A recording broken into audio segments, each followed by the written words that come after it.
In the heart of Africa, there's a land of almost unbelievable beauty and incredible potential. A place with some of the deepest rivers and vastest rainforests on Earth, holding a treasure trove of resources that literally power our modern lives. But it's also a place of deep, profound suffering and seemingly endless conflict. This is the story of that paradox, of a nation trapped between its greatest blessing and its deepest curse. And this really is the question that haunts the Democratic Republic of the Congo. I mean, think about it. How can a country that's sitting on a fortune worth an estimated $24 trillion also be home to some of the poorest people on the planet? The answer, as you can imagine, isn't simple. It's a story that's been written in greed and blood for centuries. And you know, this contradiction isn't some new development. It's a story that has been carved into the very landscape of the nation itself. A tale of incredible promise met with equally incredible peril, over and over again. To really get our heads around this paradox, we have to start with the promise. And in the Congo, that promise literally begins with the ground beneath their feet. It is, and this is no exaggeration, one of the richest pieces of land on the entire planet. For starters, it's home to the world's second largest rainforest, the Congo Basin. And we're not just talking about a bunch of trees here. This is a vital, breathing lung for our planet, absorbing massive amounts of carbon and shaping our global climate. And weaving right through the heart of this forest is the Congo River. Its power is just immense. It's the deepest river on Earth, and its flow is second only to the Amazon. It's the nation's artery, a source of life, transport, and economy for millions. But it's what's under the soil that holds the most mind-boggling figure of all. An estimated $24 trillion in untapped mineral deposits. Let me say that again. 24 trillion. It's a number that's almost impossible to even comprehend. A treasure chest that our modern world desperately depends on. And here's the thing, this wealth isn't just vast, it's incredibly concentrated. Take cobalt, for instance. The DRC produces around 70% of the entire world's supply. They're not just another player in the market. For this critical mineral, they are the market. And that's where this abstract wealth becomes something you can probably feel in your pocket right now. The battery in your phone, the motor in an electric car, they all rely on minerals like cobalt and coltan dug out of Congolese soil. In so many ways, our entire technological progress is built on the DRC's foundation. So the big question is, if the country is so rich, why are its people so poor?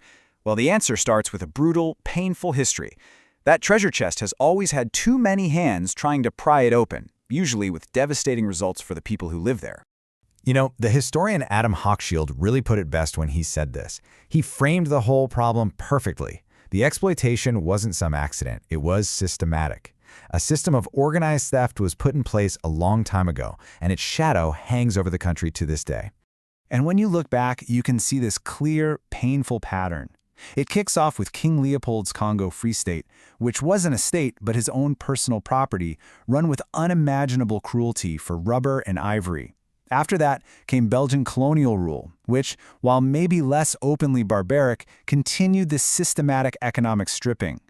Independence in 1960 should have been a celebration, but instead it brought crisis and foreign interference, which eventually paved the way for the 32-year dictatorship of Mobutu Sese Seko. And this brings us to a really crucial term we need to understand: kleptocracy. It's a fancy word that literally means rule by thieves. It's a system where the government exists not to serve the people, but to enrich the people in power.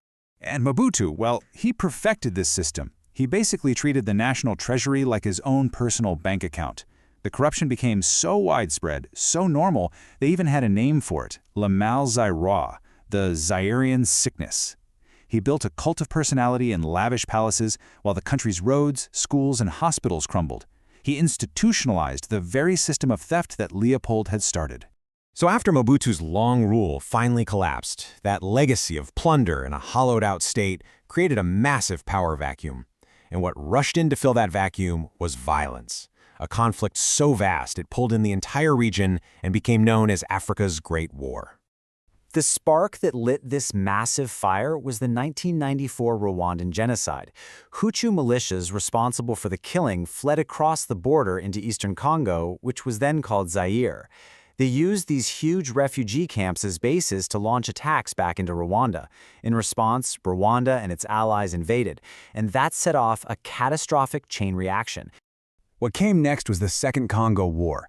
It was just a staggering conflict, eventually pulling in 9 different African nations and dozens of armed groups. It wasn't just a civil war anymore, it was a continental war, fought right there on Congolese soil. The human cost was, well, it was catastrophic. An estimated 5.4 million people died, and the most horrific part is that most didn't die from bullets, but from the disease and starvation that the conflict unleashed.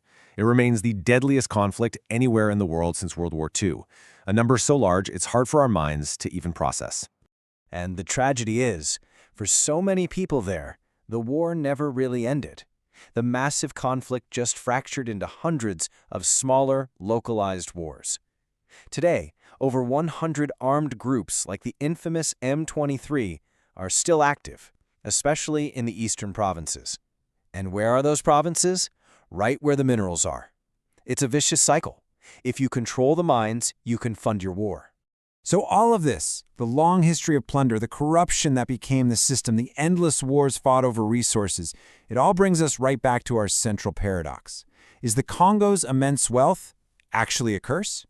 Well, there's a term for this very phenomenon. It's called the resource curse. It describes this twisted reality where having tons of natural wealth paradoxically leads to more poverty and conflict. It attracts foreign exploitation, it fuels corruption, and it makes controlling the state a life-or-death prize that crowds out every other kind of economic development. And the DRC is, arguably, the world's most extreme and tragic example. And the result is this stark, visual divide. On one hand, you have the potential of that mineral wealth, a bar that's off the charts. On the other hand, you have the crushing reality for its people, a Human Development Index ranking that scrapes the very bottom of the list for the entire world. The gap between what could be and what isn't just a gap, it's a chasm. And behind those abstract rankings are some devastating human statistics. 7 million people are displaced inside their own country fleeing violence, and nearly 3/4 of the entire population is trying to survive on less than $2.15 a day. This is the brutal, on-the-ground reality of the resource curse. Which leaves us with the ultimate question. The minerals, they aren't going anywhere. The world's demand for them is only going to increase. So can this incredible natural endowment, which has been the source of so much sorrow, ever be transformed into a blessing for the Congolese people? That remains the Congo's greatest challenge and its most fragile hope.